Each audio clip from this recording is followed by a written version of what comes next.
Terima kasih pemirsa, Anda masih bersama kami di Cerita Wanita dan kita akan lanjutkan lagi perbincangan kita masih dengan Ibu Diana Dewi, Ketua Kadin DKI Jakarta.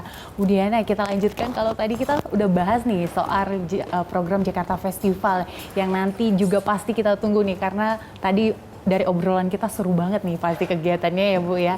Nah untuk program Kadin sendiri, untuk sejauh ini lagi apa sih Bu yang dilakukan? Iya Mbak, Kadin itu kan beranggotakan tadi yang saya sampaikan selain dari perusahaan-perusahaan juga ada asosiasi. Yeah. Nah, teman-teman dari asosiasi juga mereka mengeluhkan bahwa mereka juga terkena dampak pandemi. Nah, bagaimana kita akan membuat teman-teman asosiasi juga semuanya bisa bangkit ekonominya. Yeah. Akhirnya ya kami menginisiasi akan mengadakan silaturahmi teman-teman asosiasi seluruhnya asosiasi. Jadi asosiasi pengusaha itu ada 103 sektor Mbak di Kadin. Nah, ini kami akan undang.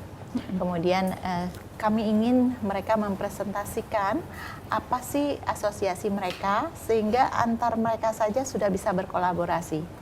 Jadi misalkan ada yang mempunyai produk tertentu, padahal sebenarnya dibutuhkan oleh asosiasi lain.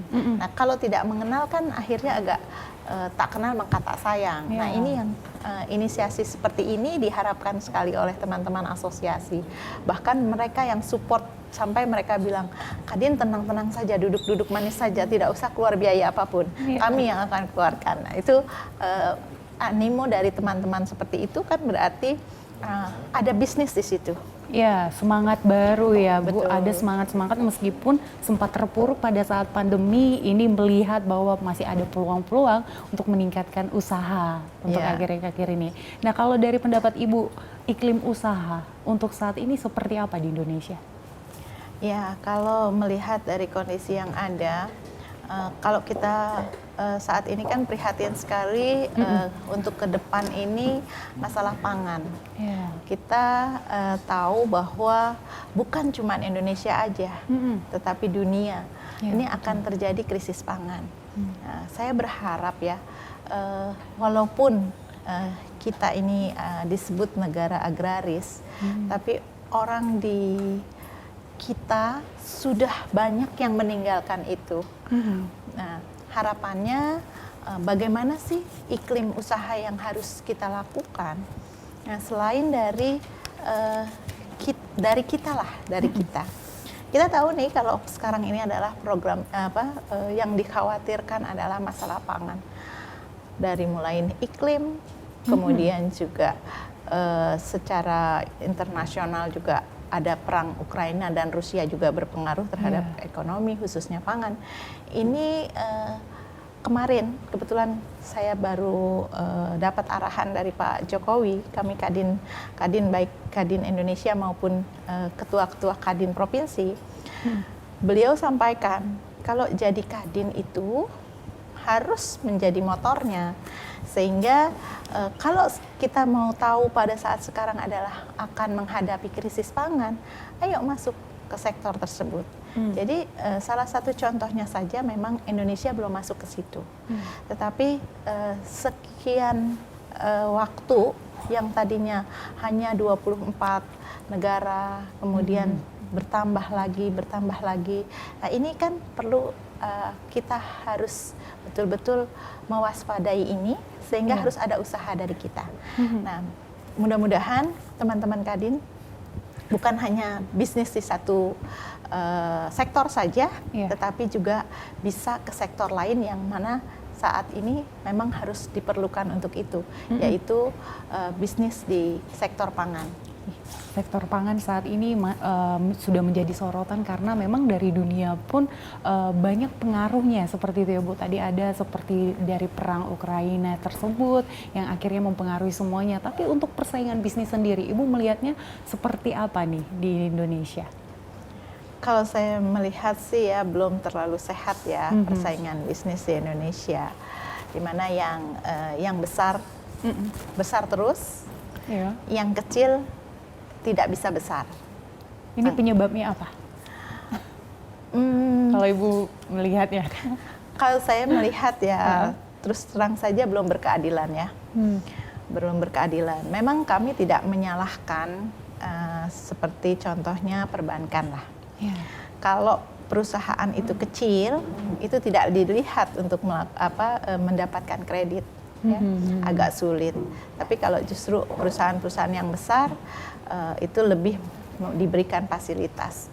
Ini yang saya melihat sih sekarang memang pemerintah sudah mendorong itu. Yeah. Kemudian melihat lagi bahwa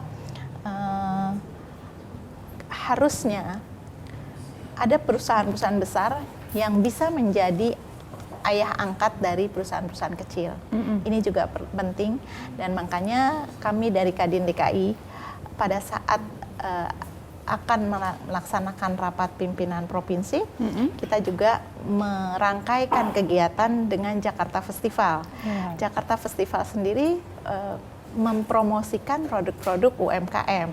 Nah, tujuannya nanti bahwa UMKM akan naik kelas, kemudian yang di atas juga bisa membantu yang UMKM, sehingga iklim ekonomi di Indonesia bisa lebih sehat, kemudian juga berkeadilan. Yeah. Ya, insya Allah seperti itu, Mbak. Jakarta Festival itu merupakan salah satu program untuk wadah ya Bu, untuk supaya UMKM kita ini bisa naik kelas, bisa bersaing justru di dunia internasional bila perlu. Ya Bu ya. Amin, itu doanya, dan memang harusnya demikian harapan kita semua. Nah, dengan munculnya karena sekarang kalau kita lihat ya Bu, untuk anak-anak muda sekarang tuh banyak juga keinginan untuk membuka bisnis UMKM baru. Nah, Ibu sendiri sebagai Ketua Kadin nih, apa sih Bu, apa langkah yang harus dilakukan untuk anak-anak muda mungkin saat ini yang ingin membuka usaha, jadi bisa masuk ke persaingan usaha itu dengan baik dan sehat juga, dan sesuai dengan harapan dan kebutuhan pasar? Ya, kita berharap ya teman-teman dari kalangan muda memang menjadi entrepreneur. Tetapi banyak juga yang menjadi entrepreneur itu tidak mudah gitu kan. Iya. Nah, ini yang harusnya disampaikan kepada adik-adik kita, bahwa menjadi entrepreneur itu sangatlah mulia. Karena entrepreneur bisa dikatakan bahwa sebagai seorang pejuang juga. Jangan cepat merasa puas, putus asa. Ya. Oke. Karena problem-problem ke depan pasti banyak.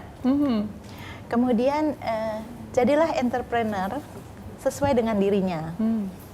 Karena passion itu tidak bisa hilang dari diri kita, dan ini yang kita kembangkan, sehingga salah satunya adalah karena dia hobi, karena dia suka gitu. Pasti itu bisa cepat ada peningkatan lah untuk melakukan itu. Tapi kalau udah tidak suka atau tidak bisa melakukan itu agak sulit. Jadi harapannya dari anak-anak muda nih, jangan putus asa, kemudian apa bakat dari dirinya, passionnya apa, itu dikembangkan. Nah, insya Allah bisa menjadi entrepreneur yang tangguh. Luar biasa ya, nasihatan langsung dari Ibu Ketua Kadin DKI.